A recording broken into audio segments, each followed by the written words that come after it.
जय जगन्नाथ सांग मैंने आज तो मो कहीं मुझे ब्लॉग पाऊँ पूरा फ्रंट पेज को आपण मैंने भी देखी जान सारे मो जी भी सब ड्रॉइंग अच्छी आज आपने देखेबी आप जानते मु पढ़ुची तो सर्ट भिडियो पकाऊँगी मो ब्लॉग भी पकाऊँगी केत सहित मझे मुझे ड्रॉइंग भी क्या काटी दिए मझे मुझे गोटे दुटा ड्रॉइंग भिडियो भी पोस्ट करी ये न देखी जा मो आईडी देखी नि आती भी मो ड्रॉइंग सब आर्ट कर सब छोट भाई भूमि मैंने सांगसाथी मानक दे दिए के फास्ट एवं जी काम ड्रॉइंग कर रखी मो पाखर आज आप सब देखेबी चलतु मुझे सब ड्रॉइंग कर रखी से देखेबी आस आपण मैंने देखिए मुझे यही सब मो ड्रॉइंग सब रखी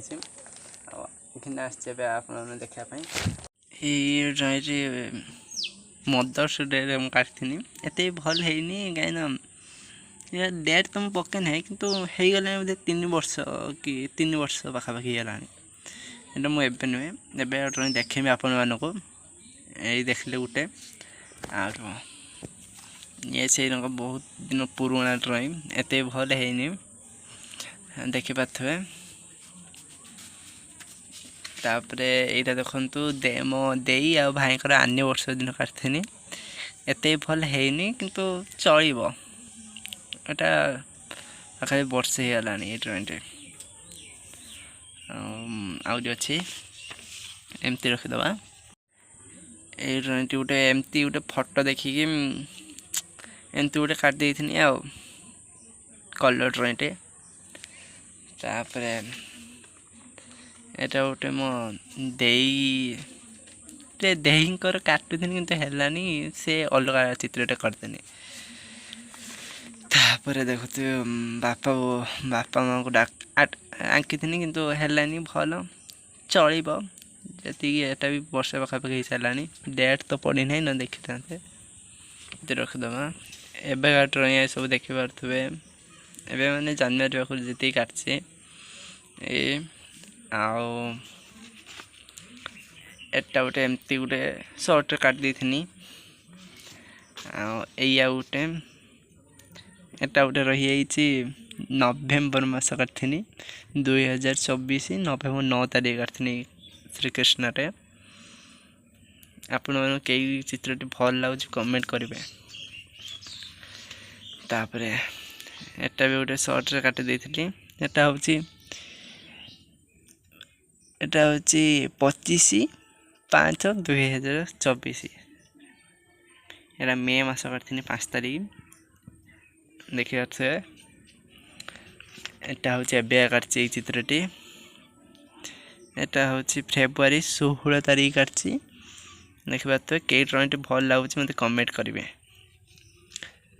तापर एटा भी गोटे काट देनी एमती एटा हूँ फेब्रुआरी 26 तारीख एटा गोटे शिवरात्रि गोटे काट देनी यही 2025 तापर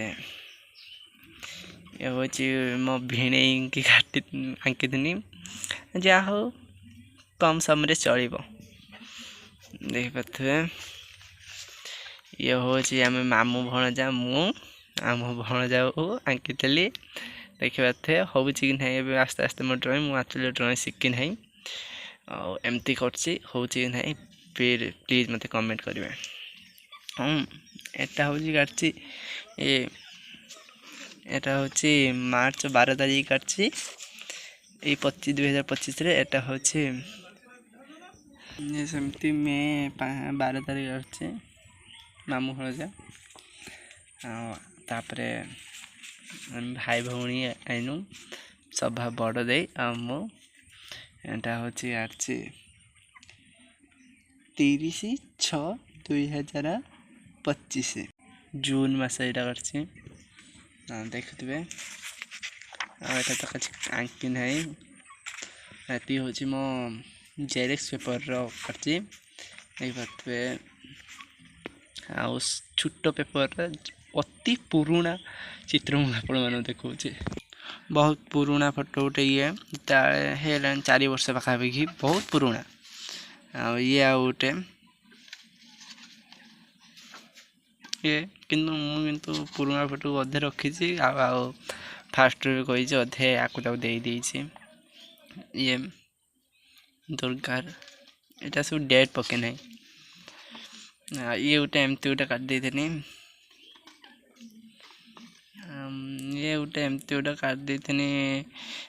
ଶୁଆ ସାରି ବସିଛନ୍ତି, ଏପଟେ ଲଭ୍ ଲେଖା ହେଇଛି। ଆଉ ଇଏ ଗୋଟେ ମୋ ଖାତାରେ ଥିଲା ଗୋଟେ ଫ୍ରଣ୍ଟ ପେଜ୍ ଗୋଟେ ଚିତ୍ର ଆର୍ଟ ବି ଥିଲା, ମୁଁ ତାକୁ ଦେଖିକି କରିଥିଲି କିନ୍ତୁ ହେଲାନି। ସେ ଚଳିବ କାହିଁକିନା ଅତି ପୁରୁଣା ଫଟୋ। ଆଉ ଏଇଟା ଦେଖୁଥିବେ 2023 ଫଟୋ, 2 ବର୍ଷ ହେଇଗଲାଣି। ଶିବରାତ୍ରି ଦିନ କାଟିଥିଲି। ଆଉ ଇଏ ଗୋଟେ ଏମିତି ଗୋଟେ କାଟି ଦେଇଥିଲି। ସବୁ ଏମିତି କାଟି ଦେଇଥିଲି, ସବୁ ଏମିତି କାଟିଛି, କିଛି କାରଣ ଯୋଗୁଁ କାଟିନି। ଏଇଟା ଗୋଟେ ଦେଖୁଥିବେ ଶୁଆ ସାରି ନୁହେଁ ତ, ଏଇଟା ଗୋଟେ ପକ୍ଷୀ। ମୁଁ ଭାବେ ଇଏ ହେଉଛି ହଳଦୀ ବସନ୍ତ ଚଢ଼େଇ, ଇଏ ବି ହଳଦୀ ବସନ୍ତ ଚଢ଼େଇ। ଆଉ ଏମିତି ଗୋଟେ କାଟି ଦେଇଥିଲି। ଇଏ ହେଉଛି ଶ୍ରୀକୃଷ୍ଣଙ୍କ ବଇଁଶୀ ଗୋଟେ କାଟିଥିଲି। ଗୋଟେ ମନ୍ଦାର ଗୋଟେ ଦେଖିକି କି ମନେ ହେଲା କାଟି ଦେଇଥିଲି। ଇଏ ବି ଗୋଟେ ଶିବରାତ୍ରି ଦିନ କାଟିଥିଲି। ଏଇଟା 2023 ମାନେ ଏଇଟା 2022 ହେଇଥିବ। ତାପରେ ଆଉ ନାହିଁ। ଗୋଟେ ଆପଣମାନେ ଦେଖୁଥିବେ ଏଠି ଗୋଟେ ଡ୍ରଇଂ ଅଛି। ଆଉ ଦେଖୁଥିବେ, ଆଉ ମୁଁ ବି ଛୋଟ ଗୋଟେ ହେଠି ଥିବ। ଏଠି ଆଉ ଗୋଟେ ଜଗନ୍ନାଥ ଆର୍ଟ କରିଥିଲି। ମୋର କିନ୍ତୁ ବହୁତ ଫେଭରେଟ୍ ଆର୍ଟ ଏଇଟା।